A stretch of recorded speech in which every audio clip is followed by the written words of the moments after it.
Chapter 18. How to Cure Depression in 14 Days. When I started writing this book, I offered a $200 prize for the most helpful and inspiring true story on how I conquered worry. The three judges for this contest were Eddie Rickenbacker, President, Eastern Airlines; Dr. Stuart W. McClelland, President, Lincoln Memorial University; H.B. Kaltenborn, radio news analyst. However, we received two stories so superb that the judges found it impossible to choose between them, so we divided the prize. Here's one of the stories that tied for first prize. The story of C.R. Burton, who worked for Whizzer Motor Sales of Springfield, Missouri. I lost my mother when I was 9 years old and my father when I was 12, Mr. Burton wrote me. My father was killed, but my mother simply walked out of the house one day 19 years ago, and I've never seen her since. Neither have I ever seen my two little sisters that she took with her. She never even wrote me a letter until after she'd been gone 7 years. My father was killed in an accident 3 years after Mother left. He and a partner had bought a cafe in a small Missouri town, and while Father was away on a business trip, his partner sold the cafe for cash and skipped out. A friend wired Father to hurry back home, and in his hurry, Father was killed in a car accident at Salinas, Kansas. Two of my father's sisters, who were poor and old and sick, took 3 of the children into their homes, and nobody wanted me and my little brother. We were left at the mercy of the town. We were haunted by the fear of being called orphans and treated as orphans. Our fears soon materialized, too. I lived for a little while with a poor family in town, but times were hard, and the head of the family lost his job, so they couldn't afford to feed me any longer. Then Mr. and Mrs. Lofton took me to live with them on their farm 11 miles from town. Mr. Lofton was 70 years old and sick in bed with shingles. He told me I could stay there as long as I didn't lie, didn't steal, and did as I was told. Those 3 orders became my Bible. I lived by them strictly. I started to school, but the first week found me at home bawling like a baby. The other children picked on me and poked fun at my big nose and said I was dumb and called me an orphan brat. I was hurt so badly that I wanted to fight them, but Mr. Lofton, the farmer who'd taken me in, said to me, "Always remember that it takes a bigger man to walk away from a fight than it does to stay and fight." I didn't fight until one day a kid picked up some chicken manure from the schoolhouse yard and threw it in my face. I beat the hell out of him and made a couple of friends. They said he had it coming to him. I was proud of a new cap that Mrs. Lofton had bought me. One day one of the big girls jerked it off my head and filled it with water and ruined it.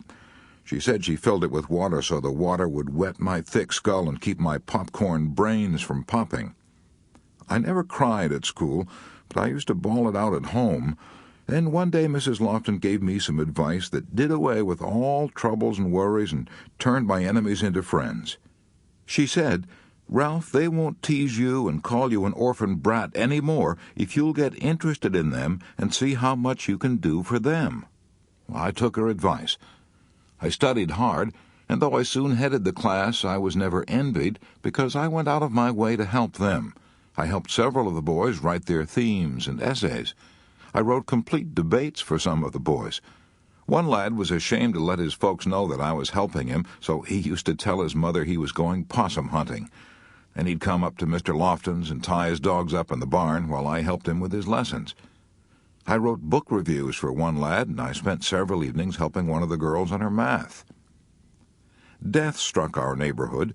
2 elderly farmers died, and one woman was deserted by her husband. I was the only male in 4 families. I helped these widows for 2 years. On my way to and from school, I stopped at their farms, cut wood for them, milked their cows, and fed and watered their stock. I was now blessed instead of cursed. I was accepted as a friend by everyone. They showed me their real feelings when I returned home from the Navy. More than 200 farmers came to see me the first day I was home. Some of them drove as far as 80 miles, and their concern for me was really sincere.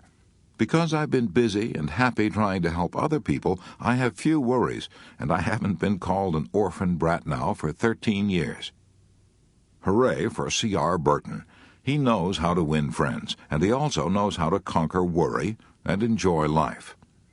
So did the late Dr. Frank Loop of Seattle, Washington. He was an invalid for 23 years, arthritis. Yet Stuart Whithouse of the Seattle Star wrote me saying, "I interviewed Dr. Loop many times, and I have never known a man more unselfish or a man who got more out of life." How did this bedridden invalid get so much out of life? I'll give you two guesses. Did he do it by complaining and criticizing? No. By wallowing in self-pity and demanding that he be the center of attention and everyone cater to him? No. Still wrong. He did it by adopting as his slogan the motto of the Prince of Wales, "Ich dien, I serve." He accumulated the names and addresses of other invalids and cheered both them and himself by writing happy, encouraging letters. In fact, he organized a letter-writing club for invalids and got them writing letters to one another. Finally, he formed a national organization called the Shut-In Society. As he lay in bed, he wrote an average of 1,400 letters a year and brought joy to thousands of invalids by getting radios and books for shut-ins. What was the chief difference between Dr. Loop and a lot of other people? Just this. Dr. Loop had the inner glow of a man with a purpose, a mission. He had the joy of knowing that he was being used by an idea far nobler and more significant than himself, instead of being, as Shaw put it, a self-centered little clod of ailments and grievances, complaining that the world would not devote itself to making him happy. Here's the most astonishing statement that I ever read from the pen of a great psychiatrist. This statement was made by Alfred Adler. He used to say to his melancholia patients, "You can be cured in 14 days if you follow this prescription. Try to think every day how you can please someone." That statement sounds so incredible that I feel I ought to try to explain it by quoting a couple of pages from Dr. Adler's splendid book, What Life Should Mean to You. Melancholia is like a long-continued rage and reproach against others. Though for the purpose of gaining care, sympathy, and support, the patient seems only to be dejected about his own guilt. A melancholiac's first memory is generally something like this. I can remember I wanted to lie on the couch, but my brother was lying there. I cried so much that he had to leave. Melancholiacs are often inclined to revenge themselves by committing suicide, and the doctor's first care is to avoid giving them an excuse for suicide. I myself try to relieve the whole tension by proposing to them as the first rule of treatment, never do anything you don't like. This seems to be very modest, but I believe that it goes right to the root of the whole trouble. If a melancholiac is able to do anything he wants, whom can he accuse?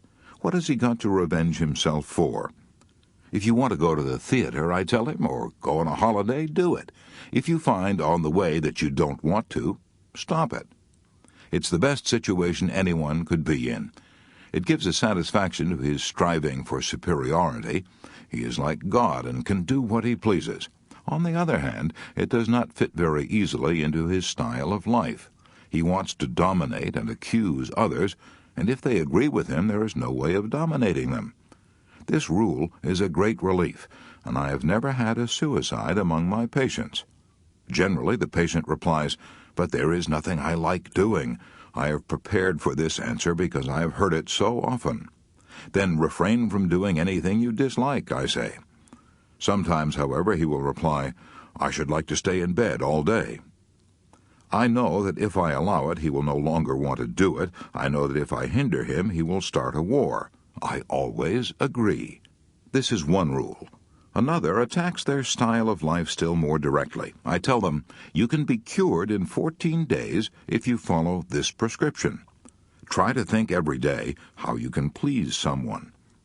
See what this means to them. They are occupied with the thought, how can I worry someone? Their answers are very interesting. Some say, this will be very easy for me. I have done it all my life. They have never done it. I ask them to think it over. They do not think it over. I tell them, you can make use of all the time you spend when you're unable to go to sleep by thinking how you can please someone, and it will be a big step forward in your health. When I see them the next day, I ask them, did you think over what I suggested? They answer, last night I went to sleep as soon as I got into bed. All this must be done, of course, in a modest, friendly manner, without a hint of superiority. Others will answer, "I could never do it. I was so worried." I tell them, don't stop worrying, but at the same time you can think now and then of others. I want to direct their interest always toward their fellows. Many say, "Why should I please others?" Others do not try to please me. You must think of your health, I answer. The others will suffer later on. It's extremely rare that I have found a patient who said, "I have thought over what you suggested. All my efforts are devoted toward increasing the social interest of the patient." I know that the real reason for his malady is his lack of cooperation, and I want him to see it too. As soon as he can connect himself with his fellow men on an equal and cooperative footing, he is cured. The most important task imposed by religion has always been love thy neighbor. It is the individual who is not interested in his fellow man who has the greatest difficulties in life and provides the greatest injury to others. It is from among such individuals that all human failures spring. All that we demand of a human being, and the highest praise we can give him, is that he should be a good fellow worker, a friend to all other men, and a true partner in love and marriage. Dr. Adler urges us to do a good deed every day. And what is a good deed? A good deed, said the Prophet Muhammad, is one that brings a smile of joy to the face of another. Why will doing a good deed every day produce such astounding effects on the doer? Because trying to please others will cause us to stop thinking of ourselves, the very thing that produces worry and fear and melancholia. Mrs. William T. Moon, who operated the Moon Secretarial School in New York, didn't have to spend 2 weeks thinking how she could please someone in order to banish her melancholy. She went Alfred Adler one better. No, she did Adler 13 better. She banished her melancholy, not in 14 days, but in 1 day, by thinking how she could please a couple of orphans. It happened like this. In December 5 years ago, said Mrs. Moon, I was engulfed in a feeling of sorrow and self-pity. After several years of happy married life, I had lost my husband. As the Christmas holidays approached, my sadness deepened. I'd never spent a Christmas alone in all my life, and I dreaded to see this Christmas come. Friends had invited me to spend Christmas with them, but I did not feel up to any gaiety. I knew I would be a wet blanket at any party, so I refused their kind invitations. As Christmas Eve approached, I was more and more overwhelmed with self-pity. True, I should have been thankful for many things, as all of us have many things for which to be thankful. The day before Christmas, I left my office at 3 o'clock in the afternoon and started walking aimlessly up Fifth Avenue, hoping that I might banish my self-pity and melancholy. The avenue was jammed with gay and happy crowds, scenes that brought back memories of happy years that were gone. I just couldn't bear the thought of going home to a lonely, empty apartment. I was bewildered. I didn't know what to do. I couldn't keep the tears back. After walking aimlessly for an hour or so, I found myself in front of a bus terminal. I remembered that my husband and I had often boarded an unknown bus for adventure, so I boarded the first bus I found at the station. After crossing the Hudson River and riding for some time, I heard the bus conductor say, "Last stop, lady." I got off. I didn't even know the name of the town. It was a quiet, peaceful little place. While waiting for the next bus home, I started walking up a residential street. As I passed a church, I heard the beautiful strains of Silent Night. I went in. The church was empty, except for the organist. I sat down, unnoticed, in one of the pews. The lights from the gaily decorated Christmas tree made the decoration seem like myriads of stars dancing in the moonbeams. The long-drawn cadences of the music and the fact that I had forgotten to eat since morning made me drowsy. I was weary and heavy-laden, so I drifted off to sleep. When I awoke, I didn't know where I was. I was terrified. I saw in front of me 2 small children who had apparently come in to see the Christmas tree. One, a little girl, was pointing at me, saying, "I wonder if Santa Claus brought her." These children were also frightened when I awoke. I told them that I wouldn't hurt them. They were poorly dressed. I asked them where their mother and daddy were. "We ain't got no mother and daddy," they said. Here were 2 little orphans, much worse off than I had ever been. They made me feel ashamed of my sorrow and self-pity. I showed them the Christmas tree, and then took them to a drugstore, and we had some refreshments, and I bought them some candy and a few presents. My loneliness vanished as if by magic.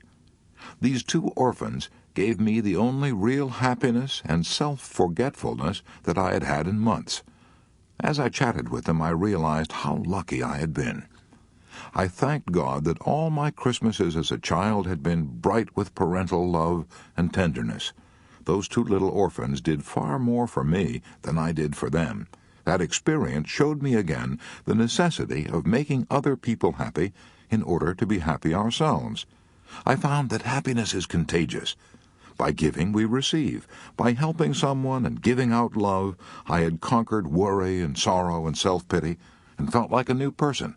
And I was a new person, not only then, but in the years that followed. I could fill a book with stories of people who forgot themselves into health and happiness. For example, let's take the case of Margaret Taylor Yates, one of the most popular women in the United States Navy. Mrs. Yates is a writer of novels, but none of her mystery stories is half so interesting as the true story of what happened to her that fateful morning when the Japanese struck our fleet at Pearl Harbor. Mrs. Yates had been an invalid for more than a year, a bad heart. She spent 22 out of every 24 hours in bed. The longest journey that she undertook was a walk into the garden to take a sunbath. Even then, she had to lean on the maid's arm as she walked. She herself told me that in those days she expected to be an invalid for the rest of her life. I would never have really lived again, she told me, if the Japanese had not struck Pearl Harbor and jarred me out of my complacency. When this happened, Mrs. Yates said as she told her story, everything was chaos and confusion. One bomb struck so near my home the concussion threw me out of bed. Army trucks rushed out to Hickam Field, Schofield Barracks, and Kaneohe Bay Air Station to bring Army and Navy wives and children to the public schools. There, the Red Cross telephoned those who had extra rooms to take them in. The Red Cross workers knew that I had a telephone beside my bed, so they asked me to be a clearinghouse of information. So I kept track of where Army and Navy wives and children were being housed, and all Navy and Army men were instructed by the Red Cross to telephone me to find out where their families were. I soon discovered that my husband, Commander Robert Raleigh Yates, was safe. I tried to cheer up the wives who did not know whether their husbands had been killed. I tried to give consolation to the widows whose husbands had been killed, and there were many. 2,117 officers and enlisted men in the Navy and Marine Corps were killed, and 960 were reported missing. At first, I answered these phone calls while lying in bed. Then I answered them sitting up in bed. Finally, I got so busy, so excited, that I forgot all about my weakness and got out of bed and sat by a table. By helping others who were much worse off than I was, I forgot all about myself, and I have never gone back to bed again, except for my regular 8 hours of sleep each night. I realize now that if the Japanese had not struck at Pearl Harbor, I would probably have remained a semi-invalid all my life. I was comfortable in bed, I was constantly waited on, and I now realize that I was unconsciously losing my will to rehabilitate myself. The attack on Pearl Harbor was one of the greatest tragedies in American history. But as far as I was concerned, it was one of the best things that ever happened to me. That terrible crisis gave me strength that I never dreamed I possessed. It took my attention off myself and focused it on others. It gave me something big and vital and important to live for. I no longer had time to think about myself or care about myself. A third of the people who rushed to psychiatrists for help could probably cure themselves if they could only do as Margaret Yates did, get interested in helping others. My idea? No, that's approximately what Carl Jung said, and he ought to know if anybody does. He said, about 1/3 of my patients are suffering from no clinically definable neurosis, but from the senselessness and emptiness of their lives.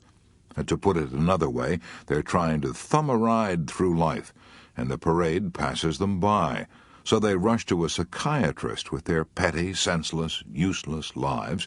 Having missed the boat, they stand on the wharf, blaming everyone except themselves and demanding that the world cater to their self-centered desires. You may be saying to yourself now, well, I'm not impressed by these stories. I myself could get interested in a couple of orphans I met on Christmas Eve, and if I'd been at Pearl Harbor, I would gladly have done what Margaret Taylor Yates did.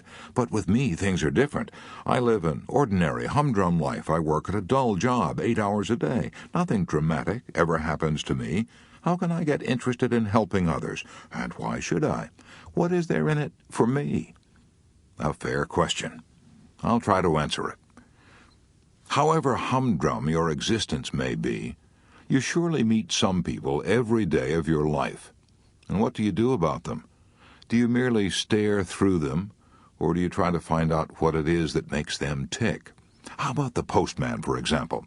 He travels hundreds of miles every year delivering your mail, but have you ever taken the trouble to find out where he lives, or asked to see a snapshot of his wife and his kids? Did you ever ask him if he gets tired, or if he ever gets bored? What about the grocery boy, the newspaper vendor, the chap at the corner who polishes your shoes?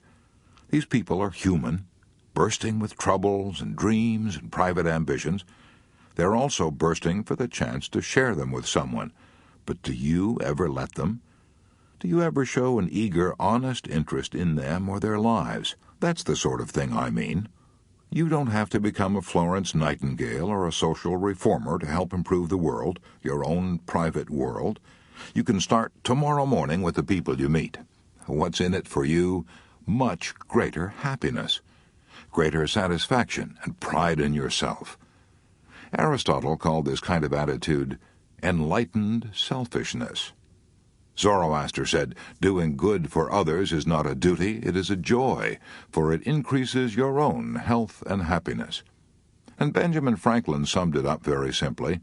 When you're good to others, said Franklin, you are best to yourself. No discovery of modern psychology, wrote Henry C. Link, director of the Psychological Service Center in New York, is, in my opinion, so important as its scientific proof of the necessity of self-sacrifice or discipline to self-realization and happiness.